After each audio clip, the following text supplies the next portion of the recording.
رحم الله من قرأ سورة الفاتحة.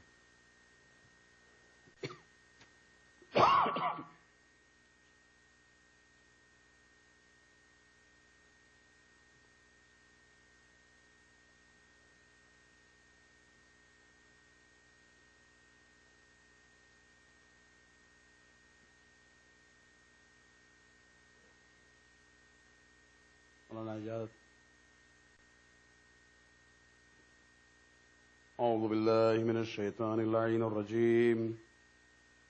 بسم الله الرحمن الرحيم. الحمد لله الذي لا يبلغ مدحته القائلون ولا يحصي نعماه العادون ولا يؤدي حقه المجتهدون. الذي بعد فلا يرى وقرب فشهد النجوى تبارك وتعالى.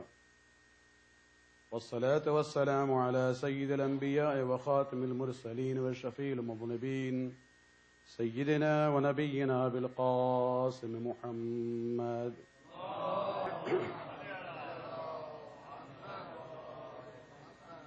وعلى أهل بيته الطيبين الطاهرين المعصومين الذين ذهب الله عنهم الرجس وطهرهم تطهيرا.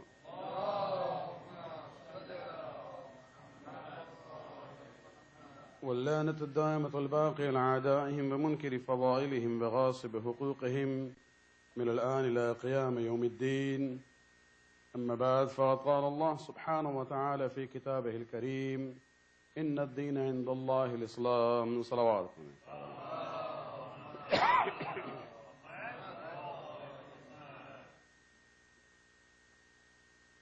With the barakah of Sayyid al-Shuhada, we have been blessed with the opportunity to once again learn more about our own religion and mazhab. The theme that I have selected based on this ayat of Quran, where Allah subhanahu wa ta'ala says in Surah Al-Imran, ayat 39, that verily the religion in the eyes of Allah subhanahu wa ta'ala is the religion of Islam. This is a religion which came in the 7th century of the Common Era, but it is for all people, all the time, and for all places. As long as this dunya is there, until the day of Qiyamah, Islam will be the religion accepted by Allah subhanahu wa ta'ala. And the question which came up was the issue that how can a religion which started 1400 years ago be relevant to us in this part of the world, in this stage of human history?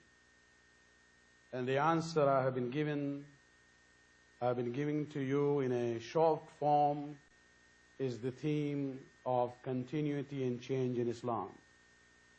It is a universal religion, and therefore there are fundamental values which are universal and which will never change.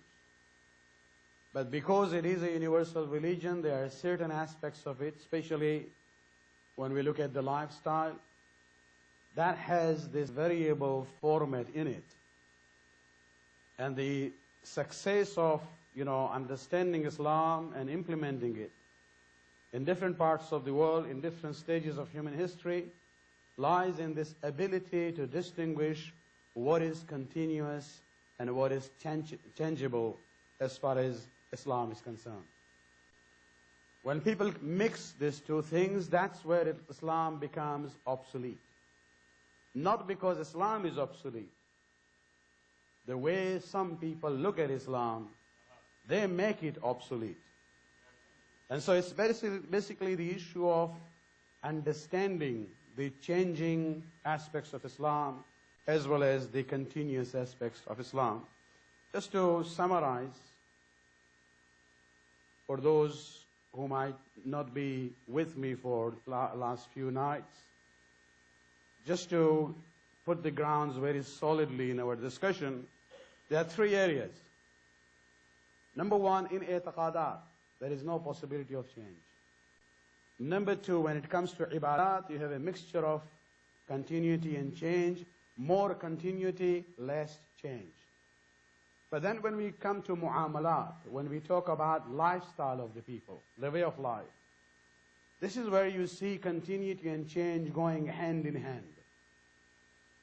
And that's where you see the success of Islam as a religion which can never become irrelevant to us. To understand this phenomenon, we talked about the process of hijrat and its implication and the demands of migration. And then coming to the western part of the world, we also looked at the example of hijab as an obvious example of the constant value of modesty, which will never change. Wherever you go, in whatever time of history you are, the concept of modesty and decency will be with us. But then the formats of hijab change from time to time and place to place. As long as the basic requirements are fulfilled, those variable methods of observing hijab are equally Islamic. And that's where you see the constant value and the variable form of implementing those values. In the last two Majalis, we have been concentrating on the Western environment. Now that we have come here, this is our watan. The old people still might be thinking back home, but they're only thinking about it. Their children don't think about it. Even in Islam, if you see, how many days you get concession for Qasr namaz? 10 days. After 10 days, you are no more musafir. Where you are, it is your watan now. Do your full namaz. And so this is a new watan for us. And now that we are here, the question comes up. In our quest to establish a Western context for an Islamic culture, a Shi'i Muslim culture in the Western part of the world, we really have to move with knowledge and wisdom, so that we can truly identify what is the continuous aspect of Islam which cannot change, and what are the areas where Islam allows us to bring about the changes. But in order to do that, it's important for us to understand this society, especially the phenomenon of modernism. We looked at 3 areas of problem. Number 1, the issue of rebellion against tradition, one of the hallmarks of modernity. And we have a problem with that. We talked about it. The second issue was the sexual revolution and the implications of that. We talked about it last night. And the third was the, this issue of worshiping the body at the exclusion of development of the soul and the spirit. And so these were the 3 areas of problem where we have to be vigilant. And let me make one more comment about it, that yes, we have certain traditions that we have from our ancestral culture. But when I'm talking about continuity and change, I don't mean to say just because something is a traditional thing or cultural thing, we must abandon that. No. Whatever changes we bring, we have to think about it, look at the reason behind it, and only then make that decision. The decision has to be based on the basis of submission to the will of Allah and the pleasure and rida of Muhammad and Ali Muhammad salawatullah alayhim ajma'een.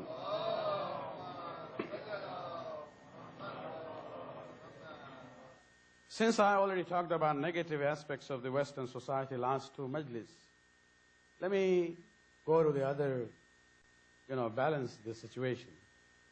Let me talk about one of the positive elements of the Western modern culture. And even there, I would like to use this example of what is constant and what is changeable. And this has to do with the issue of seeking knowledge and the tools of seeking knowledge. Husul ilm or husul ilm ke tariqe. When we look at this issue, we know when it comes to secular knowledge, the Western world is advanced than the Eastern world, no doubt about it. We see Muslims in large number from 50s and 60s moving from their countries, coming to Europe and North America, in order to go to the universities, in order to advance themselves in science and technology. Nobody can deny that. So when it comes to secular knowledge at the moment, especially science and technology, West is the champion and they are ahead of the game. And this is where I would like to, use that as an example, that when it comes to the issue of seeking knowledge is a value which is constant in Islam. It will never become obsolete. Whether it was 1400 years ago or now or 14 centuries from now, Islam will still say, go and seek knowledge. This is an important obligation on every Muslim. Time and space wouldn't change at all that constant value of Islam as far as ilm is concerned. Look at the first ayat of Quran. Out of all the revelations and wahi that Allah subhanahu wa ta'ala sent, when it came to the last one, when it came to the Quran, Allah subhanahu wa ta'ala could have started with this surah known as Surah Al-Fatiha, the opening. Short chapter. Allah could have very easily done that. At least, chronologically as well as the name-wise, we would say, this is the beginning chapter of the Holy Book. But Allah subhanahu wa ta'ala doesn't do that.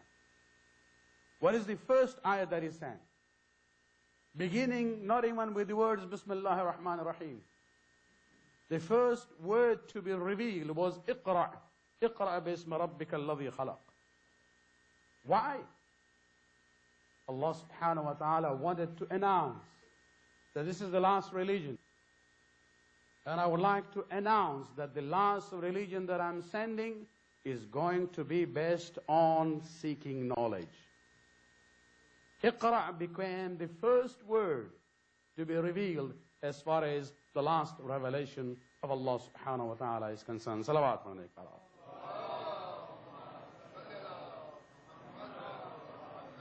Our Prophet himself emphasized the issue of knowledge. So many ahadith, even the children in madrasa know about it. اطلب العلم من المهد إلى اللحد. Seek knowledge from the cradle to the grave. How do you seek knowledge in the grave? Somebody can challenge this question, this statement. But it's just emphasizing that there is no beginning or end to this process. From the time of birth till the time of death, a person, the problem is in our communities we are getting used to this idea of retirement. It's retirement from job, not from seeking knowledge. I know some seniors in North America, after they have become retired, they have spent their time dedicating in increasing their own knowledge about religion. And I say to them, you really are spending your time in a very productive manner.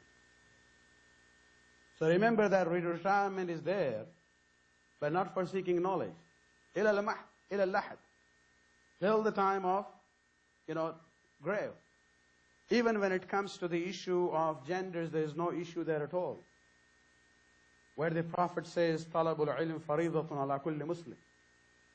Every Muslim, male or female, it is obligatory on them to seek knowledge. Even space is not a limitation. When the Prophet went away from this dunya, Islam was confined to the Arabian Peninsula. But even then, when he was still alive, where Islam had not yet gone beyond that region, he says, go and seek knowledge, walau bis-Sin, even if you have to go as far as China. So it's not a Muslim land. They are not going to teach you Quran. They are not going to teach you about, Islamic laws or Sharia or theology. But they have something that the Prophet is saying, go and seek from them. And that is where we see that when it comes to the importance of the knowledge, seeking of knowledge, this is a constant value in Islam, which will never become obsolete. Salawat alayhi.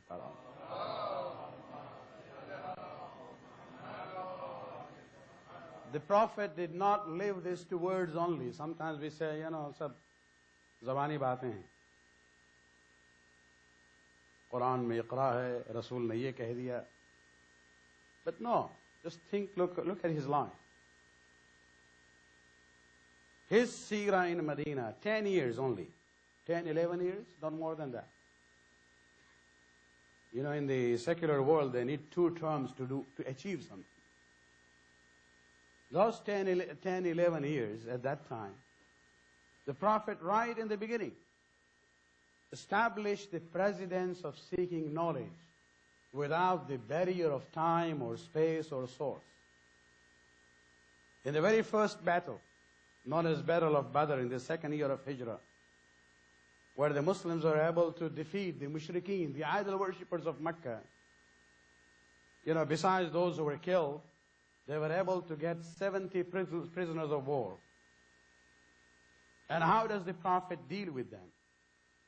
There was no Geneva Convention of those days. They could have easily killed them. Nobody would have come after the Muslims. That, oh, what you are doing, you are violating the international laws. No. The Prophet laid down certain rules and regulations besides how to treat them. He said there are even some procedures that you can get your freedom back. You can go back to your city, Mecca. There he laid down the law. He is saying, those among you. Now remember, we are talking about the days when reading and writing was a rare commodity. People didn't know how to read and write. There were so few that the historians of the days of the Prophet in Mecca, they actually give a list of the people who knew how to read and write. There were so few people who were literate. And in that environment, the Prophet says to those prisoners of war who are idol worshippers, those among you who know how to read and write, you have the freedom to go back to your home if you teach 10 Muslim children how to read and write. This is unprecedented in human history. That you're using your enemies, looking at their talent of literacy, using it productively in order to, promote literacy among Muslim children. Salawat.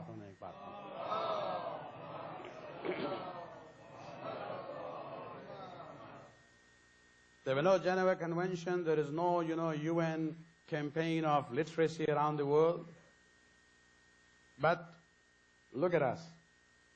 Where have we reached? Look at the level of literacy or illiteracy in Muslim countries. And look at the example of Rasulullah. This is what I'm saying. There is a need for Islah and reformation, not of our deen, but of the ummah. The problem is with the ummah which has moved away from the deen. There is no problem in the values and the teachings of the deen of Islam itself. Salawat.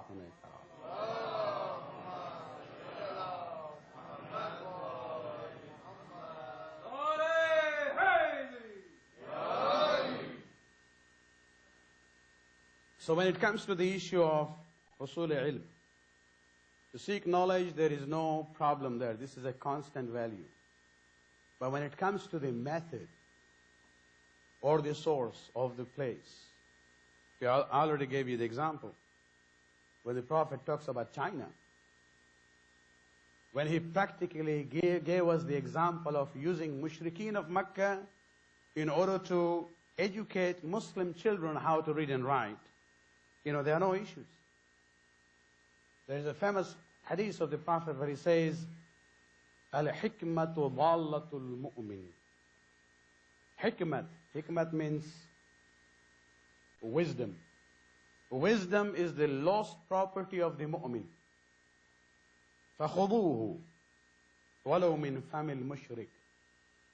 Wisdom is the lost property of the mu'min. Go and seek it, even if you find it from the mouth of a mushrik and an idol worshipper.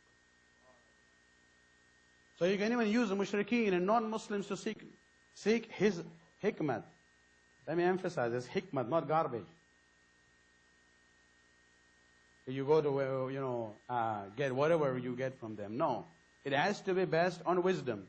And if you can understand that this is wisdom coming from a non-Muslim source, Islam does not put any restriction as far as the sources and the means of seeking knowledge is concerned. Salawat.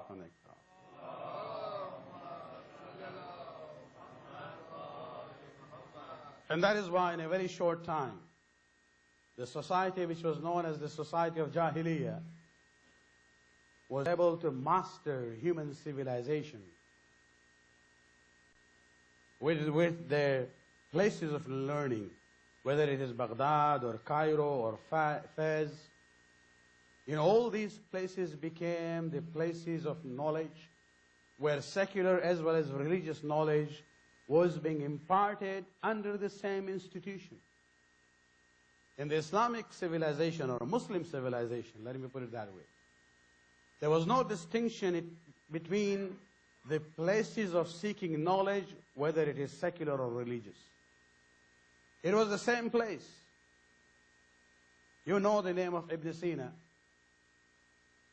Ibn Sina was not only a philosopher of a top level who had his own views about philosophy, he was also a theologian. He wrote books in Muslim theology. And he was also the writer of the book Al-Qanun fi Tib, a medical doctor. So you have one person who is a theologian, a philosopher, as well as a medical doctor.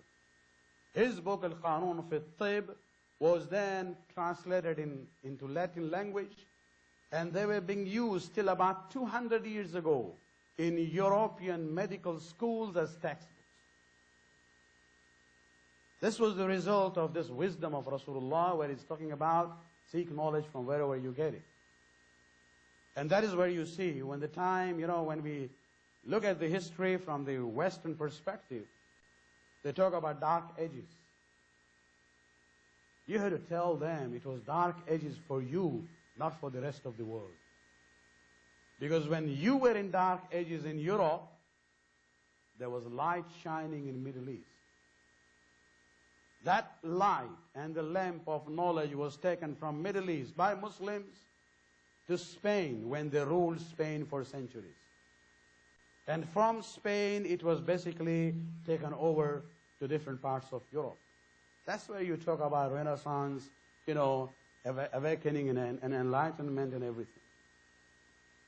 But then the question comes up, if this is true, if Rasulullah started a process of encouraging the Ummah to seek knowledge without any limitation in any way, and if Muslims were able to reach to the level they had this civilization where they were able to even take it all the way to Spain, where Europeans benefited from it, and what happened to the Muslims later on?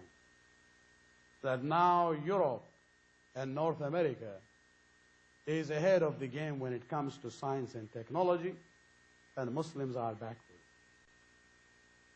When you look at this question, there are two answers. One is relevant to my theme. Number one, a simple one, is arrogance. Sometimes when you achieve something and you become arrogant, you say, well, nobody's like me. We are the powerful. With that arrogance, stagnation comes in. With stagnation, you don't know. Those whom you consider to be weak, they will be working hard to get ahead of you. So one point was this arrogance of the Muslims. That although nobody can now compete or, come over us. But the second problem, and that's relevant to my theme, was not distinguishing the continuous features of Islam and the variable methods of following those values. Seeking of knowledge is a constant value in Islam. It will never stop. The method of seeking knowledge cannot be fixed.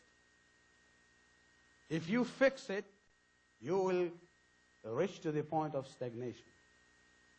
You will have to find new methods of seeking knowledge and spreading knowledge.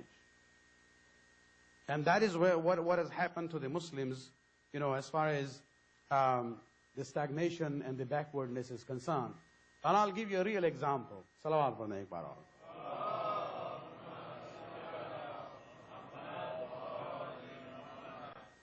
I know these are not normal type of discussions, but the whole barakat of Imam Hussain alayhi salam is we have to elevate our own level. There are different areas of Islam that we have to understand, especially dealing with the challenges we have in this part of the world. You know, when we talk about this issue of constant values and variable forms of implementing those values, one example where the Muslims failed was because not being able to distinguish between what is continuous and what is changeable. I'll give you the example of the last Muslim empire known as the Ottoman Empire. There was a time when Ottoman Empire was spread all over Middle East, Arab Middle East, as well as North Africa and Eastern Europe. Countries like Romania, Poland, even, when we talk about Greece, they were dominated by the Ottoman Turkish Empire. If you look at the map, you will see Greece and Turkey are neighbors. For 400 years, Turkish Muslims ruled over Greece. And of course, that domination was by military force, no doubt about it. But the good thing is that the Muslims were not there to force the Greek people to become Muslims. They said, you Ahlul Kitab, you maintain your religion. We'll not force you to become Muslim. Let me put it this way, the Khulafa were not in the business of spreading Islam. The Khulafa were more interested in, filling their Baytul Mal filled all the time. And so they were more interested in getting jizya from Ahlul Kitab than forcing them to become Muslims. And this is the last Muslim empire. So all this here, propaganda that we hear that Muslims, wherever they went, they forced others to become Muslims by force, this is all propaganda. So you have Turks ruling the neighboring country Greece for 500 years. They didn't force them to become Muslim. Not only that, they said, our military will control you. Revenue, you had to give us the jizya. But the internal matters will be handled by the Orthodox Christian Church and the authorities of the church. You will handle your own internal affairs. External affairs we will control.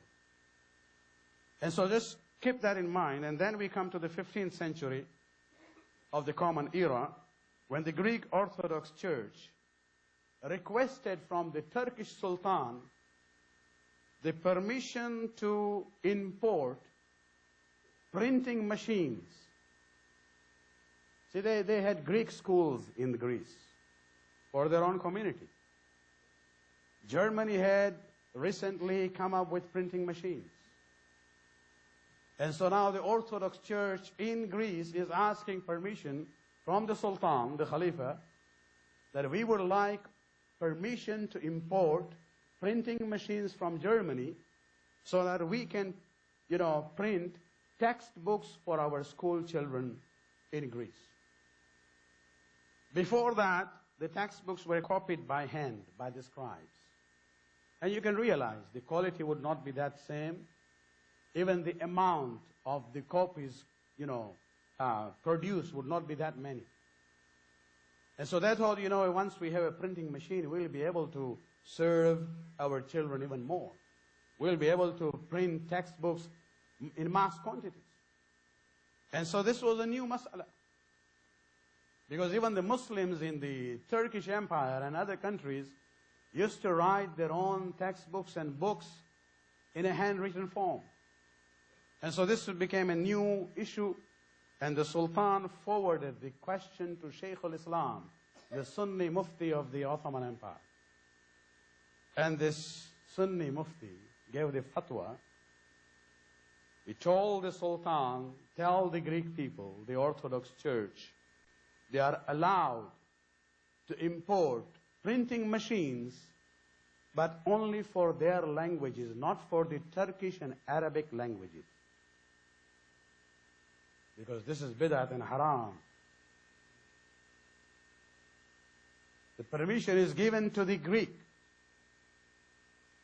to that province of the Muslim empire that you can import printing machines and have mass, number of books, textbooks for your schools, with the blessing of the Sunni Mufti, whereas the Muslim children in Turkey and the Arab countries were told to use printing machines is bid'ah and haram. So what happened? It took about 200 years before the next Mufti, 200 years afterwards, was asked the same question about importing Arabic and Turkish printing machines. And he said, yeah, now it is died. But what happened? In 200 years, the non-Muslim citizens of the Muslim empire were able to advance knowledge in their own areas. And you have taken away the advantage from the Muslim children. Why? Because this fellow was not able to distinguish between the constant value of Islam and the variable form of implementing those values. He thought seeking of knowledge is tied to this qalam and dawat and the paper.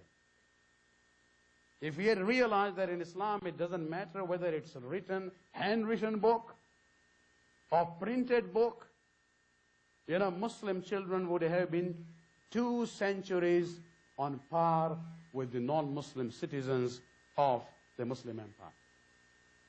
And this is what I'm saying. So it's not just a theory here. We're talking about a real example in Muslim history, where just because one person was not able to distinguish between what is the continuous feature of Islam and what are the changeable features of Islamic laws. Salawat on the Iqbal.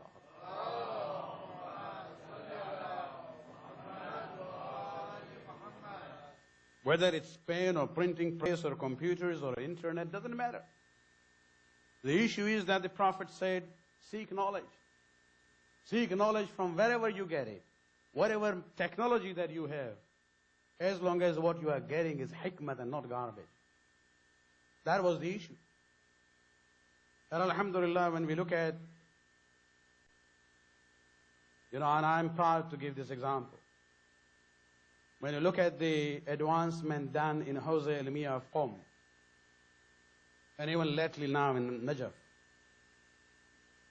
in Iran after the blessings of the Islamic Revolution, where the ulama in Qom, even the late Ayatollah Gul Paigani, although he didn't know anything about computers, we're talking about early 90s, and he was already more than 80 years old, so he wouldn't really know much anything about, but he was the one who gave the blessing to the first institution in early 90s in Qom. And he actually even financed that with khums, in order to start creating softwares where Islamic resources and the reference books could be put in software formats. Just one example I'll give you. One of the reasons why I left Vancouver and went to Toronto, one of the reasons was the lack of adequate, library in Vancouver. Yes, SFU and UBC I used to go, but very limited. But whenever I used to visit from time to time Toronto, and I used to make this, whenever I would go there for even 3-4 days, one day I would be there at the UFT library. And mashallah, I don't know who is the connection there. Not only the Islamic section, even the Shia sources, it's really a rich library. And so when we are talking about it, those days, where even to get books were a problem for us. Just one program, which was initially supported by Ayatollah Gul Paigani, which is known as the Maktab Ahlul Bayt. That's the name of the software. The library of Ahlul Bayt. And now that institution is being supported by Ayatollah Sistani in Qom. The latest version of that software has 4,709 reference books We are not talking about normal books. We are talking about reference books. From the time of Ghaybat al-Sughra till the time of Ayatul Khul. Everything is there. You know, for somebody who knows, who is already into that field, of course it is in Arabic. And if you are in that subject and you know, then this is something where, you know, I just install that in my laptop and it is with me. Basically, I'm carrying more than 5,000 books in that one, you know, small thin computer. The issue is not whether the books are written by hand or you put them in software form. Because Islam is talking about seeking knowledge. The methods depend on the natural resources and the level of the technology. You are allowed to change and move forward, where you can use the best of technology in order to access the knowledge in the best of ways. Salawat.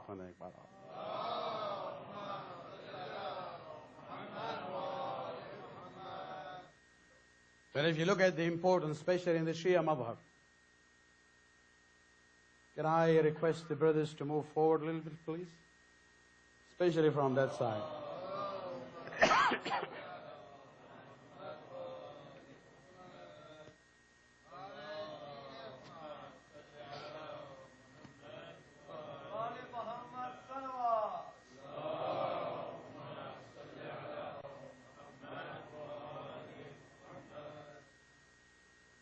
Remember, the issue is not only storing knowledge, the issue of storing the knowledge, putting it together, analyzing it. If you ask Ali, you know, we really are thankful to Allah subhanahu wa ta'ala that we are Shia of Ali. Our Imam is the one who has been introduced by the Prophet as Ana Madinatul Ilm wa Aliyun Babuha. Our mazhab is based on ilm. If you look at our hadith, compare Sahih Bukhari and Usul Kafi. Sahih Bukhari was compiled, you know, a little bit earlier than Usul Kafi. Bukhari is the first compilation of hadith among Sunnis. Usul Kafi is the first compilation of hadith among the Shias. And both the compilers, Bukhari on one side, Kulaini on the other side, they gathered their hadiths and then they said, okay, how do we put them? We don't want to just put them just like that. So they divided into themes. Different subjects, a hadith of one subject which would go under one chapter. If you look at the order in how Bukhari has given preference to the themes, and how Sheikh Kulaini in Usul Kafi has done that, that will show you the difference between the Shia madhab and the madhab of the Khulafa. In Sahih Bukhari, the very first chapter is the chapter Kitab Bad'il Wahi, the chapter about beginning of the revelation of the Quran. In Usul Kafi, the first chapter is Kitab al-Aql wal-Jahl. Sheikh Kulaini put the first chapter as the book of Aql and Jahl. He doesn't use the word ilm and jahl, because ilm just means storing knowledge. Aql means storing and analyzing the knowledge. So he begins with the term Kitab al-Aql wal-Jahl. The second chapter is Fadl al-Ilm, the virtue of knowledge. Then he talks about Kitab al-Tawheed. Tawheed of Allah subhanahu wa ta'ala comes later on. First, establish your ilm. On the basis of ilm, you will reach to the Tawheed of Allah subhanahu wa ta'ala. So even that, you know, history of how the books were compiled in the Shia madhab compared to other madhahib shows when it comes to our madhab, aql and ilm are considered to be the fundamental values of Islam. If you go and ask Ali, what is the worth of a person? He says, Ala, لا يستعين من لا يعلم أن يتعلم. Verily, a person who is ignorant should never ever be ashamed of seeking knowledge. Why? Sometimes people say, I don't want to ask questions. It might be, and I'm using this language just to emphasize the point. Otherwise, the member doesn't allow me to do that. They say sometimes, I ask questions might sound stupid. And the answer would be, it's better to ask that question than not to ask it. At least you will get an intelligent answer. Let your question be whatever you think. But the issue is, Ali says, if you don't know, do not be ashamed of seeking knowledge. فَإِنَّ قِيمَةَ كُلِّ إِمْرَئٍ مَا يَعْلَمُ. Because the worth of every person is based on his knowledge. The level of knowledge gives you the worth as a human being. Salawat.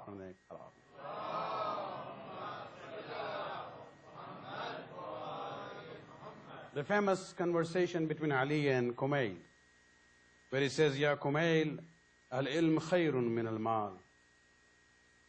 Knowledge is better than mal, wealth.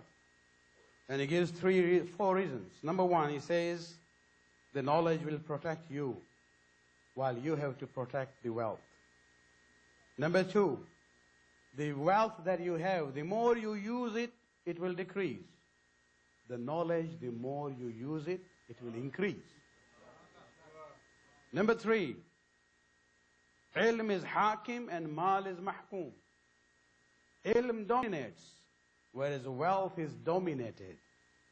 And number 4, Ya Kumail, halaka khudhanul amwal wa hum ahya. Those who accumulate wealth only, they are dead even though they are living. Whereas those who accumulated knowledge, they are alive even after their death. Because their ideas continue in the generations later on. Their thoughts continue in the generations which have come after them. Salawat.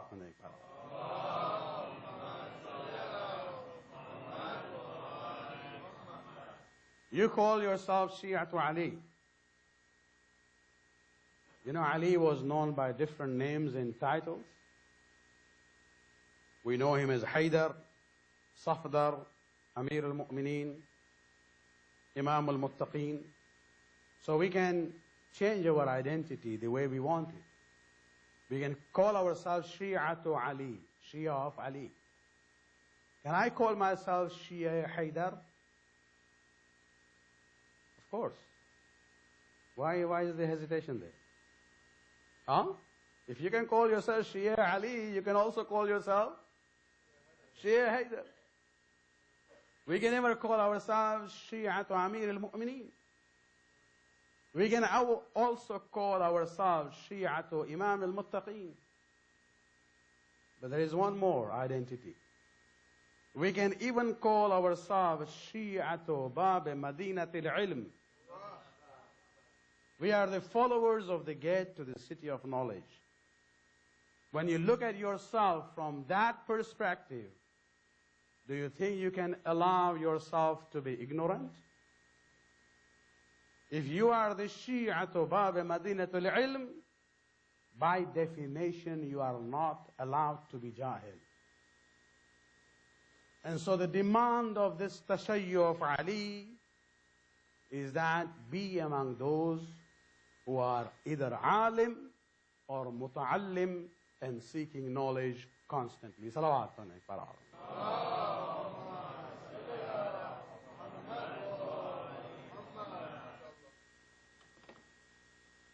Let me end with one more statement for the young people, especially those who are in the university.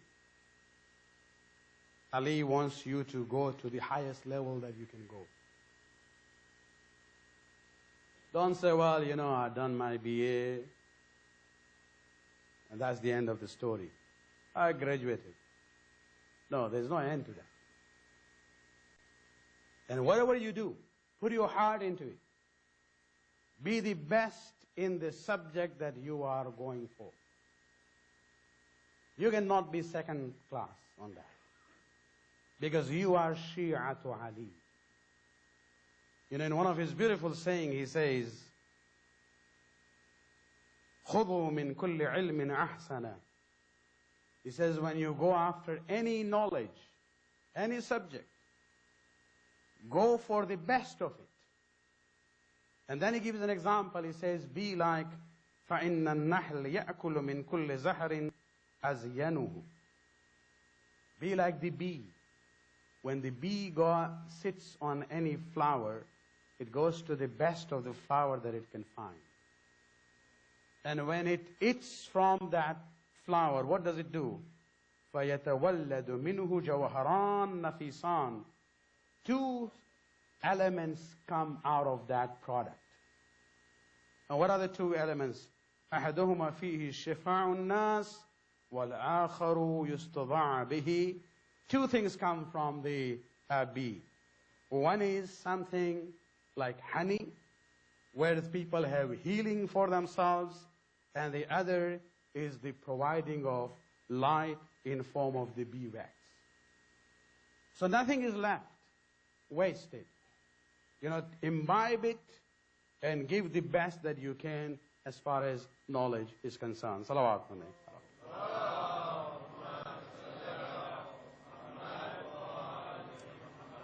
I have talked more than what I was planning tonight, but let me just, conclude on the issue. Especially when we talk about Islamic knowledge, that's also very important. We don't only need engineers and doctors and scientists and economists. We also need scholars of religion in every community. If you look at the ayat from Surah Tawbah, Allah subhanahu wa ta'ala says, why does not a group from every community go and travel, spend their time in seeking knowledge of religion, so that when they return back to their communities, they can guide them and warn them about what is right and what is wrong. This tradition has been followed by the Shia community. In every generation, alhamdulillah, we have mujtahideen. People who reach to that level of ijtihad, because we need that system to guide us what is the constant value of Islam and what are the changing features of Islam. We're talking about this process, but remember, those who can really make that decision are those who are steeped in religious knowledge. Salawat alayhi.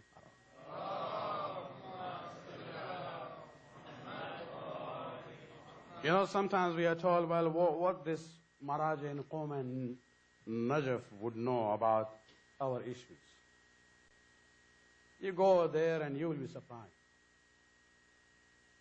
The world has become a village.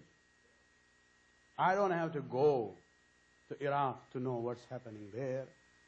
And the Marja from Najaf doesn't have to come to Vancouver to know what's going on here. Why do you only look at it from one side? The scholars sitting in Qom, they have means of finding out the issues of this part of the world. And if you especially look at the books like Code of Practice for the Muslims in the West and similar kind of literature coming from the Maharaja of the Shia world, it shows that they are trying to keep up with the modern situations in the western part of the world. There is nothing which has not yet been discussed.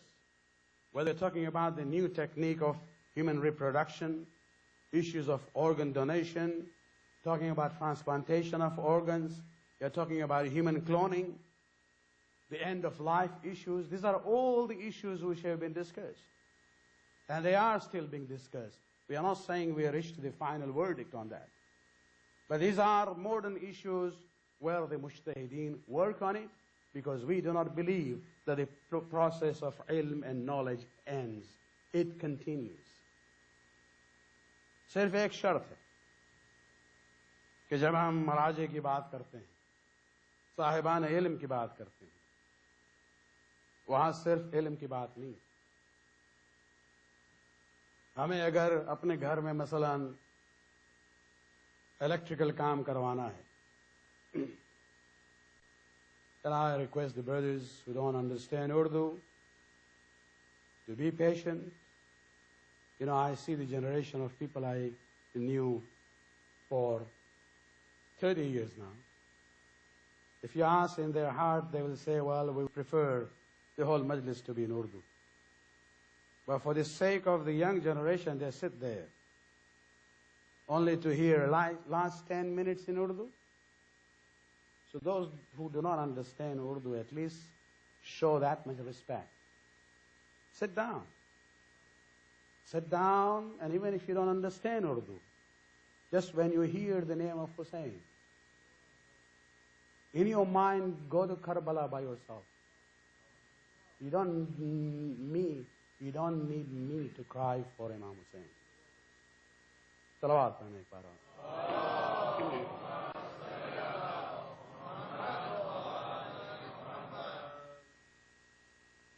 अगर दुनियावी काम करवाना है तो उसमें शर्त नहीं है हमारे लाइट्स लगवानी है, बेहतरीन है इलेक्ट्रीशियन को ले आया कोई हमारा दोस्त हमारे सामने कि भाई ये है, उससे हम नहीं पूछेंगे कि भाई तुम मुसलमान हो या काफिर हो, या मुसलमान हो तो शिया हो या सुन्नी हो, या शिया हो तो सिर्फ बाद दिन आते हो मस्जिद में या हमेशा आते रहते हो। क्योंकि बात जो है इलेक्ट्रिकल काम करवाना है, उसमें वो एक्सपर्ट है, उसके एक्सपर्टीज को यूज करेंगे, वो काम कर देगा, खुदा हाफिज। डॉक्टर की भी यही बात है। लेकिन जब दीन के मामलात होते हैं तब जरूरी है ये देखना कि ये दीन की बातें कहां से आ रही हैं। आपको बहुत से प्रोफेसर्स मिलेंगे जो इस्लामिक स्टडीज में एक्सपर्ट हैं, लेकिन वो यहूदी हैं या ईसाई हैं या मसलन सुन्नी हैं। आप कहेंगे जिस तरह से हम इलेक्ट्रीशियन को ले आते हैं अपना इलेक्ट्रिकल जॉब के लिए, इस्लामी मसाइल में भी हम एक यहूदी को ले आएंगे। उस हद तक तो सही है कि अपने फंक्शन में बुलाएंगे, जरा हमारे दीन की तारीफ कर दे, हम भी खुश हो जाएंगे। लेकिन जहां गाइडेंस की बात होती है वहां सिर्फ इल्म काफी नहीं है।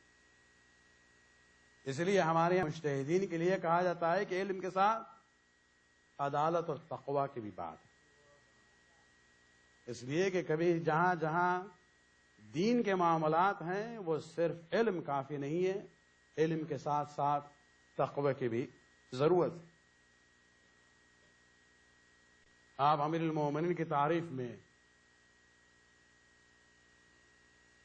देखिए तलवार का इस्तेमाल करना। अब इलेक्ट्रिशियन की बात दी, जरा आप तलवार की बात कर लो।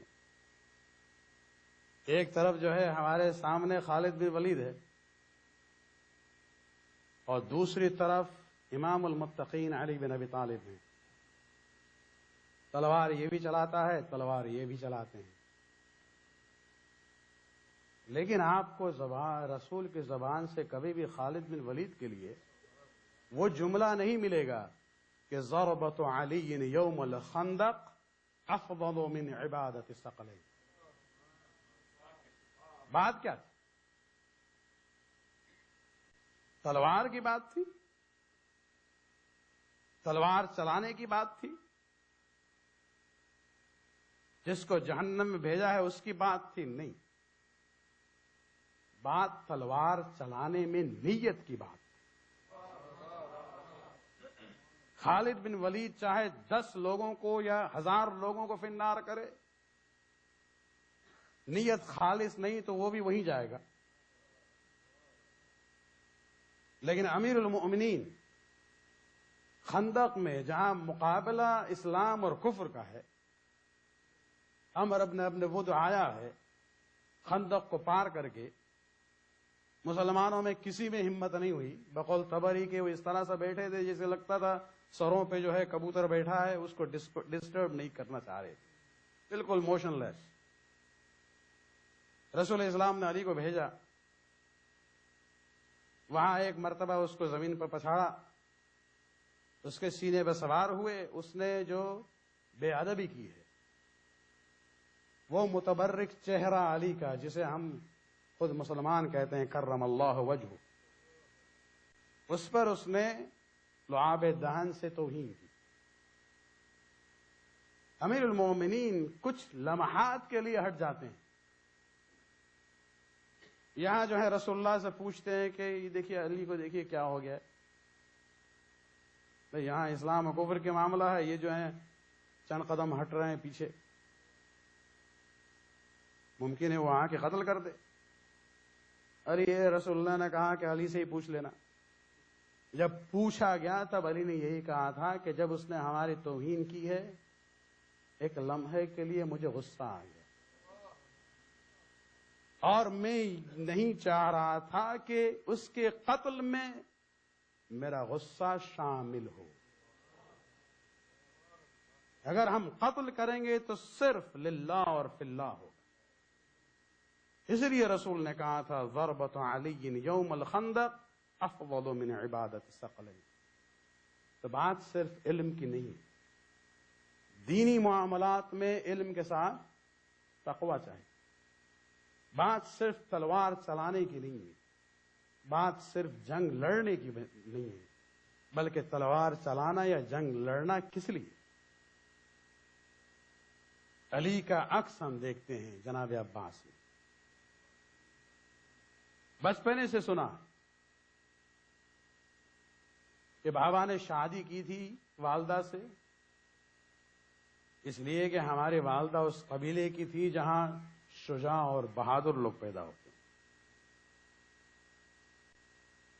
اور اس لیے تاکہ ایک بیٹا پیدا ہو جو حسین کی نصرت کر سکے۔ آپ سوچ رہے کہ جس بچے کے ذہن میں بچپنے سے یہ بات ڈالی گئی، جب وہ وقت آئے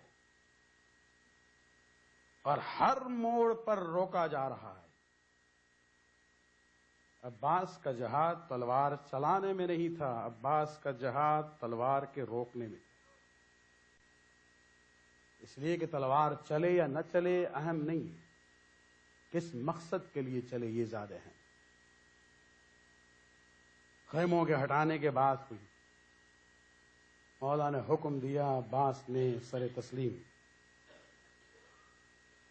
شب عاشور بھی آپ دیکھیں، چوتھے امام نے جو عنوان استعمال کیے ہیں جناب عباس کے لیے کہ کس طرح سے ناقد البصیرہ، صلب الایمان، اس کی مثال یہی ملتی ہے کہ جب شب عاشور شمر آیا ہے اور جب یہ بات طے ہو چکی کہ آج جنگ نہیں ہوگی کل ہوگی، آتا ہے خیام حسینی کے قریب اور آواز دیتا ہے انا این بنو اختی، میرے بہن کے بیٹے کہاں ہیں؟ ام البنین کوئی بہن نہیں تھی لیکن قبیلے کی نسبت سے بہن تھی۔ حسین نے بھی آواز سنی، عباس نے بھی آواز سنی، لیکن عباس کا کردار تھا کہ جب تک مولا اجازت نہیں دیں گے۔ امام نے کہا کہ عباس بلا رہا ہے، جا کے سن لو۔ جب گئے ہیں وہاں وہ کہتا ہے کہ یا بنی اختی انتم آمنون، ہم تمہارے لیے امان نامہ لے کے آئے، تم اپنے بھائی حسین سے الگ ہو جاؤ، تمہارے نام امان نامہ ہے، شرط یہ ہے کہ تم اپنے بھائی سے الگ ہو جاؤ۔ عزاداران حسین جناب عباس کی عظمت کو اگر دیکھنا ہو تو اس جملے میں ہے کہ جہاں فرماتے ہیں کہ اے شمر تجھ پر بھی لعنت ہو، اس امان نامے پر بھی لعنت ہو۔ میرے لیے، میرے بھائیوں کے لیے امان نامہ ہے، لیکن بنت رسول اللہ کے فرزند کے لیے امان نامہ نہیں۔ وہاں بات یہ نہیں تھی کہ یہ حسین ہیں، بلکہ یہ نواسے رسول ہیں۔ میری نسبت جو ہے والدہ سے، اس کا خیال تم نے کیا ہے، لیکن حسین کی نسبت اس والدہ سے ہے جو رسول کی بیٹی ہیں، اس کا تم نے پاس نہیں رکھا۔ عاشور کا دن آیا، جناب عباس کے لیے تلوار کو نہ نکالا بڑی جہاد۔ اصحاب کی شہادت کے بعد بنو ہاشم کی شہادت کی جب بات آتی ہے، وہ مرحلہ بھی آتا ہے کہ اکثر گھر والے بھی اب شہید ہو چکے ہیں۔ جناب عباس آتے ہیں حسین کے سامنے اور یہی کہتے ہیں کہ اے مولا، نفس اب تنگ کر رہا، مجھے اجازت دے کہ ہم ان کفار سے جا کے جنگ لڑیں۔ امام حسین علیہ السلام نے جو جملہ کہا ہے عجیب و غریب جملہ ہے۔ عباس کو دیکھنے کے بعد کہا کہ اے بھائی، اذا مضیت تفرق عسکری، اے عباس اگر تم چلے جاؤ گے تو میرا لشکر ختم ہو جائے گا۔ عباس نے یہی کہا تھا مولا اب وہ لشکر کہاں، لیکن حسین یہ کہنا چاہ رہے تھے کہ عباس جب تک تم زندہ ہو میری نظروں میں میرا پورا لشکر زندہ، اتنا بھروسہ تھا۔ لیکن بچوں کے الاتش نے جناب عباس کی مدد کی ہے۔ پیاس کی شدت بڑھ چکی تھی، الاتش کی آواز بڑھی ہے۔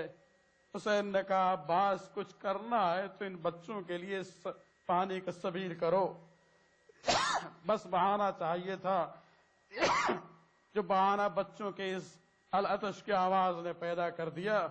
جناب عباس نے سکینہ سے مشکیزہ کو لیا ہے۔ مجھے نہیں معلوم ہے اس بچی نے کتنی امید کے ساتھ اس مشکیزے کو اپنے چچا کے حوالے کیا ہے کہ اگر چچا جائیں گے تو یقیناً یہ پانی ہمارے پاس آئے گا۔ لیکن جب عباس جانا چاہ رہے تھے، ایک مرتبہ آواز ملی، اے عباس تمہیں زینب نے یاد کیا ہے۔ جناب عباس جاتے ہیں جناب زینب کے خیمے میں۔ زینب کہتی ہیں عباس ہم تمہیں روکیں گے نہیں، لیکن جانے سے پہلے ایک جملہ سن لو۔ میں اکثر بابا سے سنتی تھی کہ ایک وقت آئے گا میری چادر لوٹی جائے گی، مجھے اسیر اور قیدی بنایا جائے گا، میرے بازو میں رسن باندھی جائے گی۔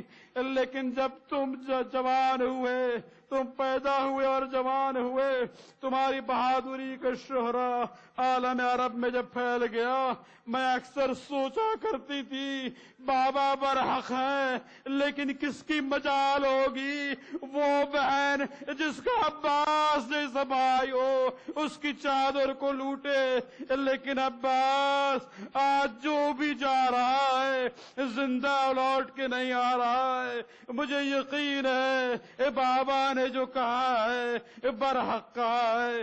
عزیزان حسین، جناب عباس چلتے ہیں، کسی یزیدی کی ہمت نہ ہوئی عباس کو روکتے، لیکن آخر نہر القمہ کے قریب گئے۔ جو خرمے کے کچھ درخت تھے اس کو بھی پار کرنے کے بعد نشیب کی طرف پہنچتے ہیں۔ اپنے گھوڑے کو اور مشکیزے کو پانی میں ڈال دیا۔ عزیزان حسین، جناب عباس کے مصائب بہت ہیں اور بہت ہی گریہ کن ہے، لیکن صرف ایک دو منظر کو آپ کے سامنے پیش کر کے ہم مجلس کو ختم کرنا چاہیں گے۔ مشکیزے کو بھرنے کے بعد عباس گھوڑے پر بیٹھ جاتے ہیں۔ منظر کو اپنے ذہن میں رکھے کہ نہر القمہ سے اب بلندی کی طرف جانا ہے، اور بلندی پر خرمے کے کچھ درخت تھے۔ جیسے ہی عباس آگے بڑھے ہیں، ایک لعین اس درخت کے پیچھے چھپا ہوا تھا، پیچھے سے آ کے وار کرتا ہے۔ ایک ہاتھ پر جب وار ہوا، عباس کا ہاتھ قلم ہو جاتا ہے۔ دوسرے ہاتھ پر علم کو بھی لیا، مشکیزے کو بھی لیا، لیکن چند قدم اور آگے بڑھنے کے بعد دوبارہ وار ہوا، دوسرا بازو بھی قلم ہو جاتا ہے۔ اب جناب عباس نے فکر صرف ایک تھی، مولا نے کہا تھا پانی خیمے تک پہنچ جائے، مشکیزے کو فوراً اپنے دانتوں میں رکھا اور اپنے کو آگے بڑھاتے ہیں. عزاداران حسین اپنے سینے کو گھوڑے کی گردن پر ڈالتے ہیں, زور دیتے ہیں کہ گھوڑا آگے بڑھے, لیکن ہائے مظلومیت عباس کے ابا بازو نہیں, لوگ آ کے حملہ کرتے ہیں, یہاں تک کہ ایک ملعون آگے بڑھتا ہے. جناب عباس نے اپنے پیر کو رکاب میں زور دیتے ہیں تاکہ اپنے تن کو بلند کرے اور دیکھے کہ خیمہ کتنا دور ہے. بس اتنا بلند ہونا تھا. ایک مرتبہ ایک تیر آیا اور مشکیزے پہ لگا. یہ پانی نہیں بہاتا, اللہ کے عباس کی امید اب ختم ہو گئی, زندہ رہنے کی اب کوئی وجہ نہ رہی. ایک ملعون پھر آگے آتا ہے. عزاداران حسین, ایک مرثیہ کو ہم پیش کرنا چاہیں گے. ایک ملعون قریب آیا اور اس نے اپنے گرز کو اٹھایا اور عباس کے سر پر اس طرح سے وار کیا کہ عباس گھوڑے پر اب نہ رہ سکے, ڈگمگانے لگے اور زمین کربلا پر آ جاتے ہیں. عزاداران حسین, جب مدینہ میں یہ خبر گئی ہے واقعات کربلا کی اور ام البنین کو جب واقعات بیان کیے گئے, سب سے زیادہ صدمہ اس ماں کو اس وقت ہوا ہے جب سنا ہے کہ بیٹے کے ہاتھ کٹ چکے تھے اور اس وقت گرز لگا تھا. جنت البقیع میں جا کے مرثیہ پڑھتی تھی, اے عباس مجھے یقین ہے اگر تیرے ہاتھ ہوتے, ہاتھ میں تلوار ہوتی, کوئی تیرے سر پر وہ گرز نہ لگاتا. عزاداران حسین, یہاں کربلا میں گرا عباس بھی اور علم بھی گرا. یہاں حسین آئے قریب اور جب دیکھتے ہیں کہ بھائی کے آخری لمحات زندگی کے آخر میں وہ علم اٹھایا اور خیموں کے قریب جب گئے, سکینہ بچوں کو جمع کرتی ہیں, کہتی ہیں دیکھو علمدار یہ علم آ رہا ہے, یقیناً چچا پانی لے کے آ رہے ہیں. جب مولا قریب آئے بچی کہتی ہے علم آیا لیکن میرا علمدار نہیں. لعنت اللہ علی القوم الظالمین. ماتم حسین.